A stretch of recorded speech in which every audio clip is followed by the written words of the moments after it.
வணக்கம், நான் உங்கள் அனந்த கண்ணன். இது உங்களுடைய அனந்த கண்ணன்ஸ் டெக்னாலஜி சேனல். ப்ரௌசர் ஓப்பன் பண்ணிக்கங்க. அதில் IFHRMS லாகின் அப்படின்னு சொல்லி டைப் பண்ணுங்கள். அதில் வர முதல் ஆப்ஷன் லாகின் கருவூலம் tngov.in அப்படின்னு வர முதல் ஆப்ஷனை கிளிக் பண்ணிக்கங்க. உங்கள் இண்டிவிஜுவல் யூசர் ஐடி பாஸ்வேர்டை கொடுத்து சைன்இன் அப்படின்னு சொல்லி கொடுங்க. இது போல் நீங்கள் இண்டிவிஜுவல் யூசர் ஐடி பாஸ்வேர்டை கொடுத்து சைன்இன் பண்ணும்போது இது போல் உங்களுக்கு எரர் மெசேஜ் வரும். Your request failed to complete authentication failed அப்படின்னு எரர் மெசேஜ் வரும். இது போல் எரர் மெசேஜ் வந்தால் உங்கள் பாஸ்வேர்டை எப்படி மாற்றுறது, ரீசெட் பண்ணுறதுன்னு பார்ப்போம். உங்கள் யூசர் ஐடியை கொடுத்துருங்க.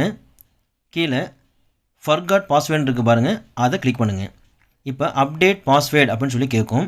இந்த பக்கத்தில் மறுபடியும் உங்கள் இண்டிவிஜுவல் யூசர் ஐடியை கொடுங்க. கீழே கேப்சா கோட் அப்படின்னு சொல்லி ஒன்று இருக்குது பாருங்கள், அந்த நம்பரை பார்த்து அப்படியே கீழே டைப் பண்ணுங்கள். அந்த நம்பர் சரியாக புரியலைன்னா பக்கத்தில் ரெஃப்ரெஷ் அப்படின்னு இருக்குது பாருங்கள், அதை கிளிக் பண்ணிங்கன்னா புதுசாக நம்பர் வரும், அதை பார்த்து நீங்கள் கிளிக் பண்ணலாம். இது போல் கொடுத்த உடனே உங்களுக்கு select option to reset password அப்படின்ற தலைப்பு வரும். இதில் 2 வகையில் உங்கள் பாஸ்வேர்டை ரீசெட் பண்ணுறதுக்கு வாய்ப்பு கொடுத்துருக்காங்க. ஒன்று அப்டேட் பாஸ்வேர்டு யூஸிங் OTP அப்படின்னு கொடுத்துருக்காங்க. அதாவது IFHRMஸில் உங்கள் மொபைல் நம்பர் கரெக்டாக அப்டேட் ஆகிருக்கு, ரெகுலராக ஒவ்வொரு மாதமும் சேலரி கிரெடிட் ஆன மெசேஜ் உங்களுக்கு வருது அப்படின்னா இந்த முதல் ஆப்ஷனை கிளிக் பண்ணி OTP மெசேஜ் வரும், அதை இன்புட் பண்ணி உங்கள் பாஸ்வேர்டை ரீசெட் பண்ணிக்கலாம். அப்படி இல்லைன்னா ரெண்டாவது ஒரு ஆப்ஷன் இருக்குது பாருங்கள், update password using security question இருக்குது. செக்யூரிட்டி கொஷினில் என்ன கேள்வி என்ன பதில் நீங்கள் கொடுத்துருக்கீங்க நல்லா தெரிஞ்சால் ரெண்டாவது ஆப்ஷனை நீங்கள் கிளிக் பண்ணிக்கலாம். இப்போ முதல் ஆப்ஷன் OTP அப்படின்றத கிளிக் பண்ணி எனக்கு வர மொபைலில் எனக்கு ஒரு OTP நம்பர் வந்திருக்கு. ஸோ அதன் மூலிமா வந்த நம்பரை நான் என்ன பண்ணியிருக்கேன், நம்பரை டைப் பண்ணிவிட்டு வெரிஃபை அப்படின்னு சொல்லி கொடுத்துருக்கேன். இப்போ ரீசெட் பாஸ்வேர்டு அப்படின்ற ஒரு ஆப்ஷன் எனக்கு ஓப்பன் ஆகிருக்கு. இந்த ரீசெட் பண்ணும்பொழுது மினிமம் 8 டிஜிட்டில் ஒரு பாஸ்வேர்டை நீங்கள் க்ரியேட் பண்ணி வச்சுக்கோங்க. அதாவது கேபிட்டல் லெட்டர் இருக்கணும், ஸ்மால் லெட்டர் இருக்கணும், ஒரு சிம்பிள் இருக்கணும், நம்பர் இருக்கணும். இது போல் இருக்கிற மாதிரி மினிமம் 8 டிஜிட், அதிகபட்சம் எவ்வளோனா இருக்கலாம். ஸோ இது போல் ஒரு நம்பரை நீங்கள் பாஸ்வேர்டை க்ரியேட் பண்ணி வச்சுக்கிட்டு நியூ பாஸ்வேர்டு அப்படின்ற இடத்துல கரெக்டாக கொடுங்க. திரும்பவும் கன்ஃபார்ம் பாஸ்வேர்டு அப்படின்றதையும் மறுபடியும் ஒரு தடவை கொடுங்க. லாகின் அப்படின்னு சொல்லி கொடுத்துருங்க.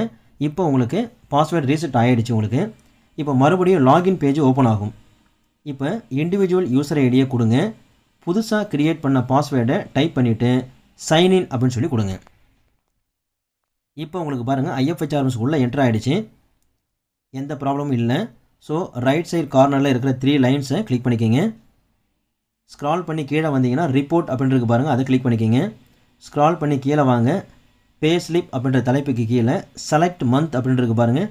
ஸோ அதை கிளிக் பண்ணிங்கன்னா எந்த மாதத்துக்கு உங்களுக்கு பே ஸ்லிப் வேணுமோ அதை நீங்கள் கிளிக் பண்ணிக்கலாம்.